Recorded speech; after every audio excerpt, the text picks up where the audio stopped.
Olá, bem-vindo aos cursos online Celper. Meu nome é Imar Lopes, instrutor do curso de Introdução ao Geoprocessamento com TerraView 5. Parte 4, aula 2. Bem, essa aula é uma continuação da aula anterior, onde a gente vai ver aqui na prática algumas técnicas de análise. Claro que a gente viu ali ao longo dos slides da aula anterior que tem uma quantidade muito grande de técnicas que podem ser usadas, e é basicamente isso que vai diferenciar os SIGs aí no mercado, né? Então aqui a gente escolheu 3 técnicas para serem aplicadas na prática, e são essas. Nós vamos criar aqui os polígonos de Voronoi, que a gente vai ver o que é. Vamos criar o mapa de densidade ou de kernel, né? E também criar o mapa aí sobre resultado aí do overlay, da sobreposição de várias camadas, né, usando uma técnica multicritério, né, para definir os pesos que serão atribuídos a cada uma das camadas ou dos mapas que você vai utilizar.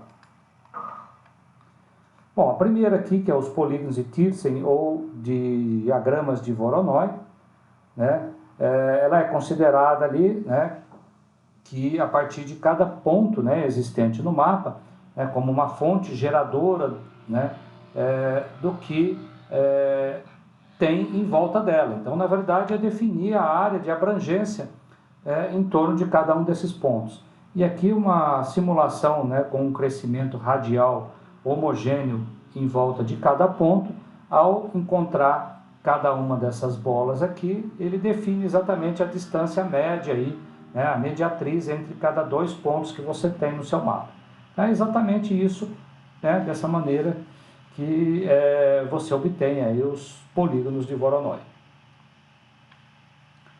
Essa técnica ajuda a resolver problemas como área de abrangência, isso na verdade, uma técnica de análise de proximidade, que é muito útil quando chega a influência de é muito útil para verificar até onde você tem a influência de uma determinada localização, para que sejam tomadas decisões sobre aquela área de abrangência. Então, como aplicações, a gente tem ali estudos epidemiológicos, estudos de geomarketing, planejamento urbano, então tem várias técnicas, várias aplicações que podem ser dadas a essa técnica de Voronoi. Então, nós preparamos um exercício aqui, na qual eu quero obter quais são os poços de abastecimento de água, né? O mapa de poços a gente já trabalhou ele aqui no curso, só que agora eu quero saber para cada um desses poços qual é a estação de captação de água mais próxima. Imagina que você queira drenar, você queira criar tubulações para poder ligar os poços de abastecimento a uma estação de captação de água, né?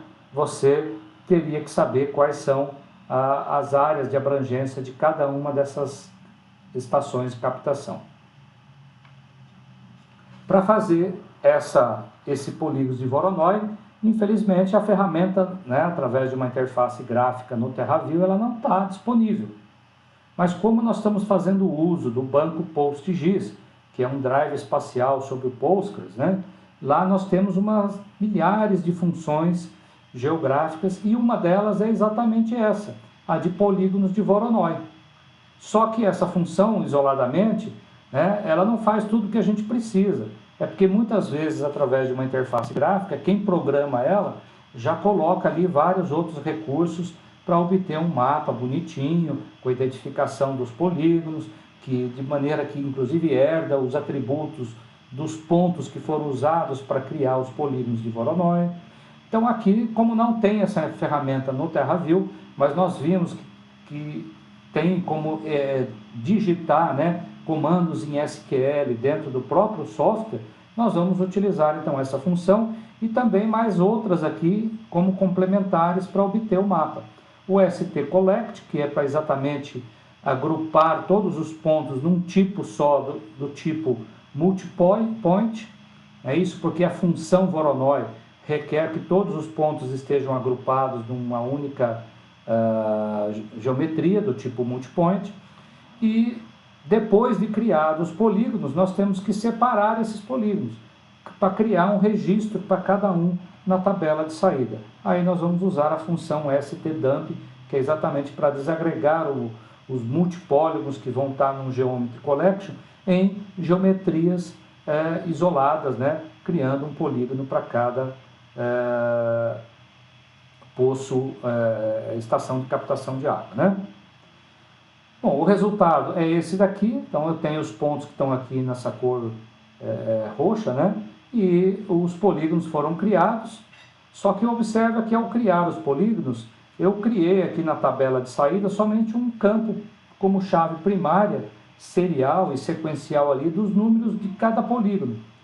Só que observa que esse mapa de saída, ele não herda os atributos dos pontos que foram usados para criar o polígono. Então o que a gente vai fazer aqui? Vamos usar uma função ali para verificar a interseção de cada pontinho de captação de água que está sobre os polígonos de Voronoi, e dessa maneira eu transfiro os atributos da tabela de captação para a tabela que tem agora os polígonos de Voronoi. No final, nós ainda queremos cruzar esse polígono de Voronoi com o mapa de poços, né, do estado de Goiás. E aí eu atribuo a cada um dos poços, eu atribuo a que área de captação ele pertence. E dessa maneira você pode depois aplicar uma legenda e ver com diferentes cores aqui aqui a área de abrangência pertence a cada um dos poços, né, dentro do estado de Goiás. Uma outra técnica muito interessante é gerar aqui o mapa de densidade ou de Kernel. Também a gente tem várias aplicações aí na área de epidemiologia, né, por exemplo, para ter uma distribuição espacial de alguma doença, né, porque às vezes só avaliar visualmente os pontos não dá uma ideia da distribuição ou de uma direção preferencial daquela ocorrência, né? E aí na forma gráfica, na forma de uma imagem colorida como essa, aí você consegue visualizar melhor o fenômeno. Para estudos de criminalidade, né, por exemplo, roubos que ocorrem em determinada área, será que tem alguma característica com um dado socioeconômico? Questão da geologia, né, dado um conjunto de amostra, qual a extensão desse corpo mineral? Enfim, eu poderia usar dar diferentes aplicações para um mapa de densidade de Kernel. A questão é, quantos pontos são necessários? Quer dizer, não faz sentido, por exemplo, se você tiver um ponto para cada estado do Brasil e querer gerar um mapa de Kernel. Você vai gerar bolinhas isoladas, sem muita relação, sem muita correlação entre elas, ou mostrando realmente que tem um agrupamento de um fenômeno naquela área. Em vez disso, se você tiver dentro de um estado, você tiver uma ocorrência grande, por exemplo, de casos de dengue, ou de cólera, ou de homicídios, aí você analisar, né, os grupos de homicídios, né, que estão concentrados numa determinada área, é mais interessante, né? Aí é uma quantidade de pontos maior para poder fazer a sua análise. Aqui como um exemplo interessante que eu trouxe foi o jogador Neymar, né? Durante alguns anos, aí, durante várias jogadas, ele foi mapeado, né, com um GPS colocado na roupa do jogador, mapeou toda a posição dele no campo. E com isso, com esse mapa aqui, mostra as áreas preferenciais onde o jogador atua. E aí os adversários, né, poderiam até estar olhando, atuando nessas regiões para minimizar eventuais ataques do jogador aí. Bom, essa técnica de estimação, né, ou de Kernel, é uma função de densidade de probabilidade, onde a gente tem aqui uma largura de faixa, né, um parâmetro muito importante aqui a ser definido para dizer exatamente se os pontos vão estar mais agrupados ou mais distribuídos, né? Os pontos não, se a densidade vai considerar uma área maior ou menor para exatamente calcular essa densidade. E depende também, lógico, do número de eventos que você tem naquela região. Então é uma coisa semelhante a essa. Você observa que eu defino aqui uma largura de faixa para exatamente em cada ponto da matriz de saída calcular essa densidade aqui em função do número de pontos. Então aqui, olha, diferentes faixas de largura podem me gerar resultados como esse daqui. Às vezes uma faixa de largura muito pequena, se os pontos estão muito dispersos, né, não me gera uma superfície muito representativa, não dá para ver realmente onde está os pontos com maior agregação.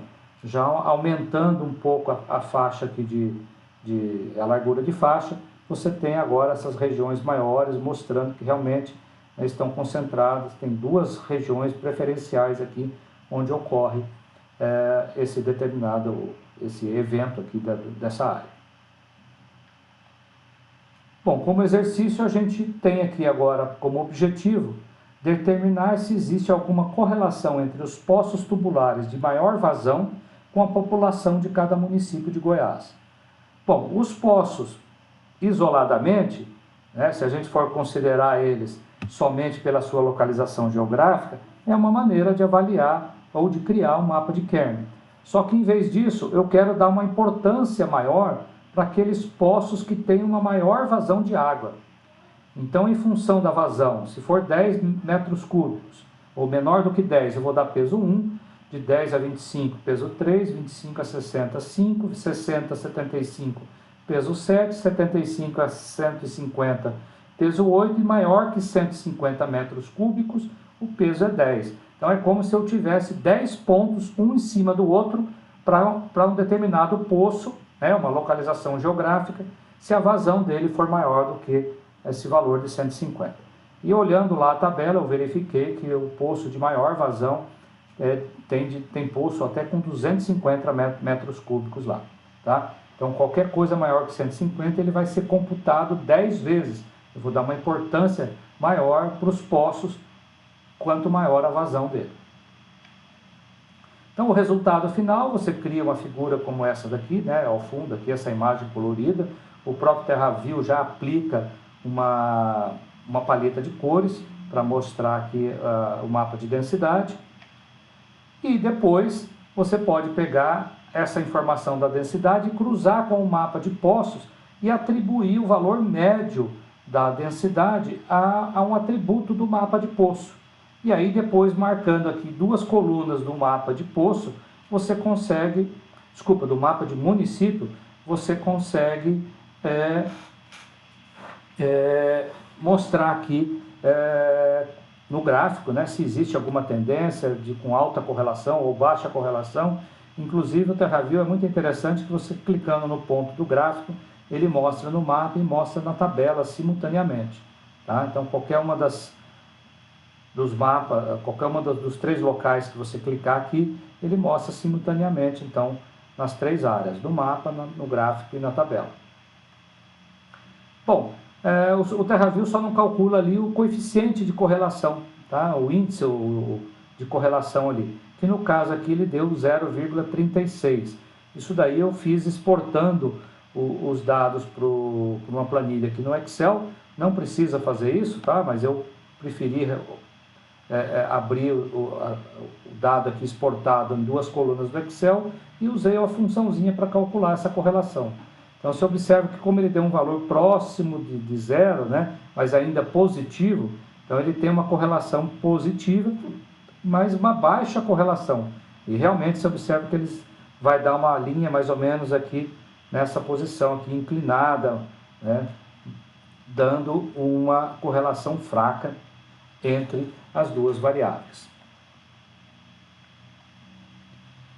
Bom, e a terceira proposta aqui do curso é usar agora as técnicas de suporte à decisão, né, para fazer o cruzamento de alguns mapas e obter um novo mapa. Então, um modelo racional para tomada de decisão, tá, preconiza praticamente 4 passos. A definição do problema, que é formular o problema como uma necessidade, de chegar ao dado que a gente interessa, né? Isso é, às vezes criando uma nova tabela, criando um novo mapa, como saída, criando um novo atributo, depende da técnica que você vai estar utilizando, né? Buscar alternativas para estabelecer diferentes técnicas ou soluções do problema e determinar um critério de avaliação. A avaliação de alternativas, né, para a resposta obtida, e a seleção de alternativas, as possíveis soluções, né, que você pode ter no mercado aí, usando as técnicas para obter um determinado resultado. Bom, uma das técnicas que nós vamos utilizar é a técnica HP, que na verdade ela serve somente para definir ali quais são os pesos, né, ou diferentes pesos que você vai atribuir para os diferentes variáveis que você tem ali naquela análise para tomada de decisão. Então a questão central é exatamente você trabalhar, né, as suas variáveis duas a duas, né, você vai fazer uma análise pareada ali, definindo a importância relativa entre elas, né, definindo pesos de 1 a 9, e no final ele vai te calcular qual é o peso, qual é a porcentagem para ser aplicada em cada uma das suas variáveis. Então você tem uma tabelinha como essa daqui, que de 1 a 9, né, se for peso 1 a importância é igual. Então se você pensar geologia e solo, para a questão, por exemplo, de perda de propriedades, né, de elementos químicos no solo, o que é mais importante? Eles têm importância igual ou o solo é muito mais importante que a geologia? Então você pode trabalhar essa importância relativa 2 a 2 e atribuindo pesos de 1 a 9. Ok? Bom, feito isso, ele calcula ainda para a gente a razão de consistência, que é verificar exatamente se você não puxou demais a sardinha para uma determinada variável em relação às outras variáveis que você tem. Então, se você gerar um mapa, um cruzamento ali, onde a razão de consistência é ruim, né, você está superestimando uma variável em relação às outras, né? E não é isso que a gente quer. Então, a ferramenta, além de permitir definir os pesos, ele diz se aquela razão de consistência é adequada ou não para a sua aplicação. Então, existe uma lógica, né, para poder atribuir exatamente esses pesos 2 a 2. Bom, o exercício proposto, 4.3, é exatamente utilizar 4 variáveis geoambientais, geologia, geomorfologia, solos e uso da terra, né, onde esses mapas, eles, para cada um deles, foi atribuído, né, pelos autores aqui desse trabalho, né, que é o José Simeão aqui e o Edson Crepani. Para cada uma das variáveis ambientais, eles já atribuíram pesos de 1 a 3, pensando na lógica de vulnerabilidade aos movimentos de massa ou deslizamentos de terra. Tá? Então, para uma rocha mais estável, como um migmatito, um granulito, o peso aqui, o valor aqui é baixo. Para um depósito, por exemplo, de encosta inconsolidado, o valor aqui é alto, né? A vulnerabilidade é alta, então é peso 3. Então, dessa maneira, os autores atribuíram valores de 1 a 3 para cada um dos mapas. E esses mapas, a gente passou ele por uma transformação que já foi realizada por mim, que é transformar os arquivos shape em arquivos GeoTIFF matriciais, onde cada pixel agora tem os valores de 1 a 3. Isso é, a ponderação da geologia, geomorfologia, solo e uso da terra. A questão está depois de usar o AHP para exatamente definir quais serão os pesos que você vai usar para somar depois as 4 variáveis e obter uma ponderação total ou final aqui desses 4 mapas.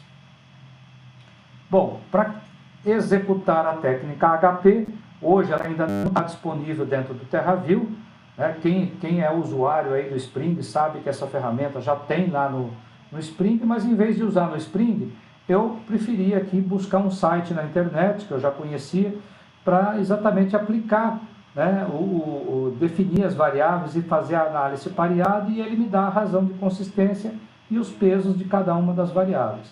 Então envolve aqui 3 passos. O primeiro passo nesse site aqui é você dizer quantas variáveis você tem. Eu vou dizer que eu tenho 4 aqui, né? Depois, no segundo passo, eu vou dar um nome para cada uma dessas variáveis, de 1 a 4 aqui.